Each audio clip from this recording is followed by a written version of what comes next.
Hi, I'm Patricia. I live in a small space attached to my in-laws' house with my husband Willie. While I stay in this small area alone, Willie lives in the main house with his parents. Willie's grandfather originally built this small space as a personal getaway, but I've turned it into a cozy living area, about the size of a regular room. Before this, I lived in a regular apartment for the first 4 years of our marriage. Willie's parents, who were very close to him, suddenly wanted him to move back in with them.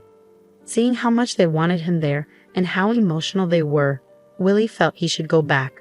This took me by surprise and made me feel a bit overwhelmed. Willie and I met at work, where he started as my junior. We dated for 4 years while he was living with his parents, which made him miss home a lot. Even though he had his own place after we got married, his upbringing, where he was very pampered and didn't do much around the house, made him want to return to the comfort of his parents' home. When I suggested that we share the household chores, Willie seemed unsure and admitted he had never really done them before. I hoped we could split the chores equally, but Willie never really wanted to help. Every time I tried to involve him, he would act interested for a short time, then quickly lose interest and say, "This isn't for me, Patricia. You're better at it. You should just keep doing it." We both worked full-time, but since I had a higher position at work, I felt a stronger need to split the chores. Trying to get Willie to help often ended up being more tiring than just doing everything myself. Eventually, I found it easier to handle all the tasks on my own. Things began to shift when I started working from home. Willie was surprised to see me at home every day and seemed to adjust to this change. However, over time, it became clear that he didn't fully understand what working from home really meant. A few years into working from home, Willie's parents suddenly visited us and said they wanted to live closer to him. Seeing their emotional reaction made me feel alone and unsure about what to do. To support Willie's wish to be near his parents, we decided to move into their house. Throughout our relationship, Willie had always chosen places close to his parents, whether it was for renting an apartment or picking a job for me. Since I was working remotely, where we lived wasn't as important, but Willie's choices often meant we had to move and sometimes even leave our jobs. When we moved into his parents' home, Willie's mother thanked me, saying, "Thank you for taking care of Willie all this time. From now on, I will take good care of him, Patricia. You handle everything else." At first, I thought this meant I'd be free from taking care of Willie, but I soon realized her real plan. She started taking care of Willie's specific needs, making special meals for him, washing and ironing only his clothes, keeping his shoes and belongings clean, and buying things just for him. Meanwhile, all the other household chores, like cooking and laundry for everyone else, became my responsibility. Even though I was working full-time, I ended up handling not just our daily chores, but also keeping a larger family home clean. This new setup made me feel unhappy and overwhelmed. While Willie and his parents seemed happy, I felt like my responsibilities had only increased. One day while cleaning, my father-in-law approached me with an awkward request. He asked, "Patricia, could you help with some money?" I was confused, so I asked him to explain. He said he found it hard to ask Willie for money, adding, "Willie has worked hard, and it's tough to ask him for financial help."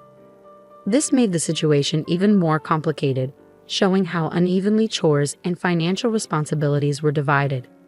Willie and I had previously agreed to share expenses like rent and other costs. However, when we went shopping, Willie often convinced me to pay for various things, including extras like alcohol, clothes, and accessories. When I was hesitant, he would act immaturely and accuse me of being stingy. Despite our financial disagreements, I found some comfort in the fact that Willie usually left me alone with my daily routine. However, things changed when we moved into his parents' house. Unlike Willie, his mother constantly disrupted my work from home. She often insisted that I focus on household chores rather than my job, and would even come into my room and pull on my clothes, making it hard for me to concentrate. Feeling frustrated, I talked to Willie about it, expecting him to side with his mother. To my surprise, he listened and promised to talk to her about the interruptions. I hoped we could find a solution that worked for both of us. However, Willie's idea of a solution was quite different from mine. He suggested moving me to the annex, a separate part of their property, which felt more like creating a greater distance rather than resolving the issue. One day, I jokingly asked Willie if I could demolish the annex and build a new house there. To my surprise, he casually replied, "You can even demolish it and build a new house if you want." This offhand comment opened up new possibilities for our living situation, hinting at more independence than I had expected. Taking Willie's casual comment to heart, I started remodeling the annex to make it my own.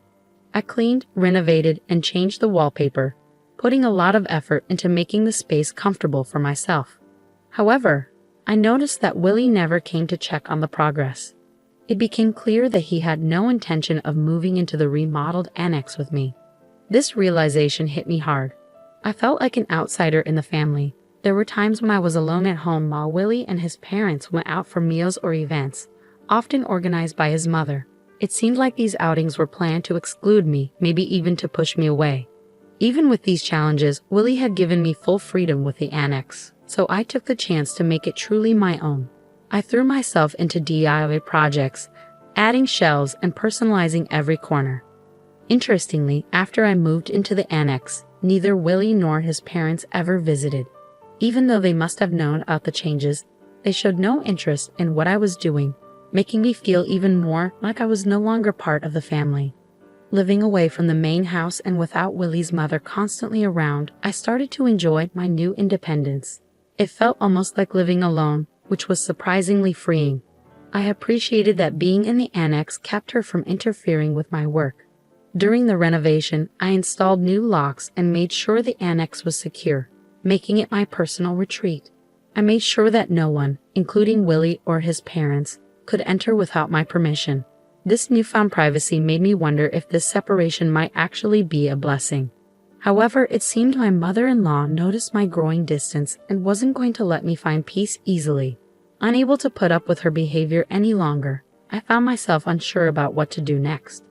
As I settled into the renovated annex, her attempts to drive me away became more obvious. She started with small annoyances, like leaving trash in front of my annex instead of at the collection site. Sometimes she would host barbecues in the garden and deliberately leave me out, making sure the smell of the grilled meat reached my space.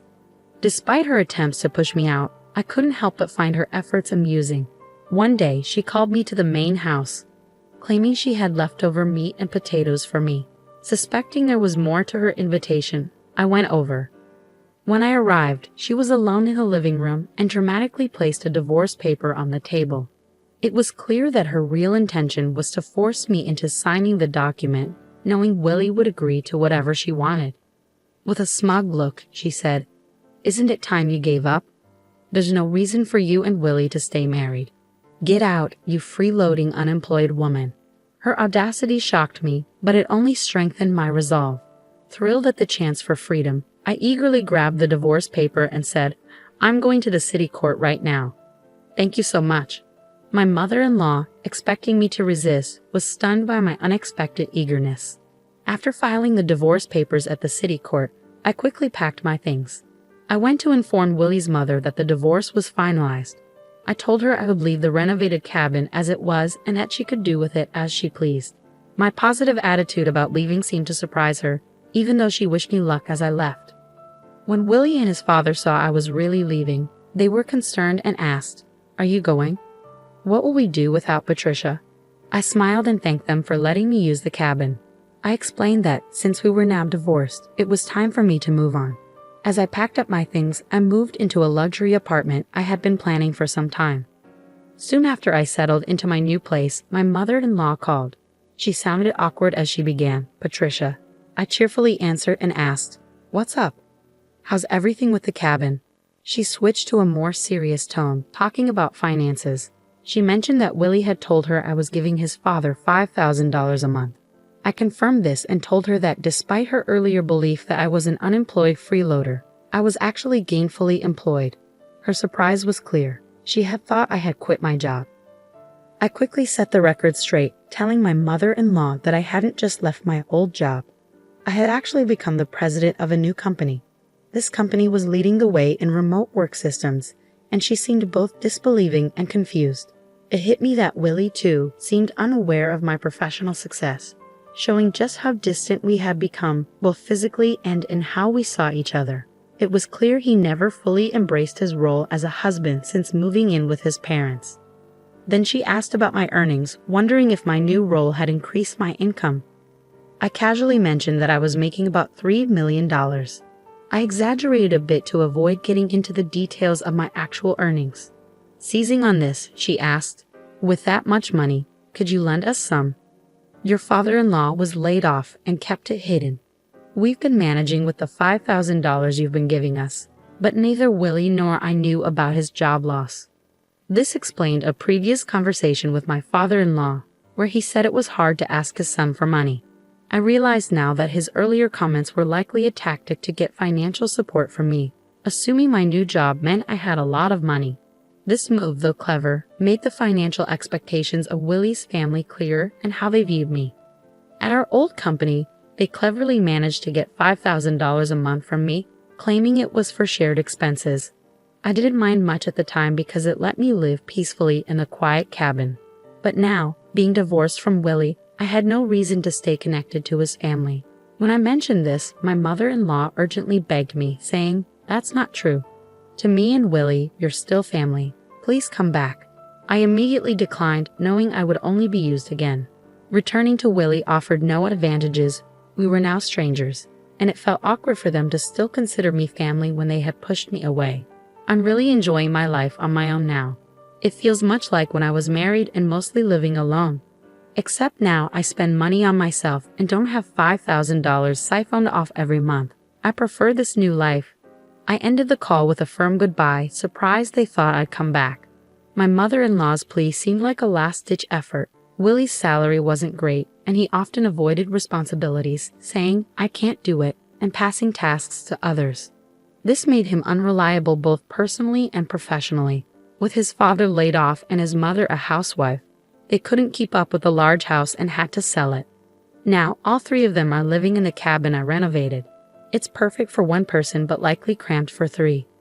Since then, I haven't thought much about them. I'm enjoying my life peacefully, relishing the solitude and freedom that come with my new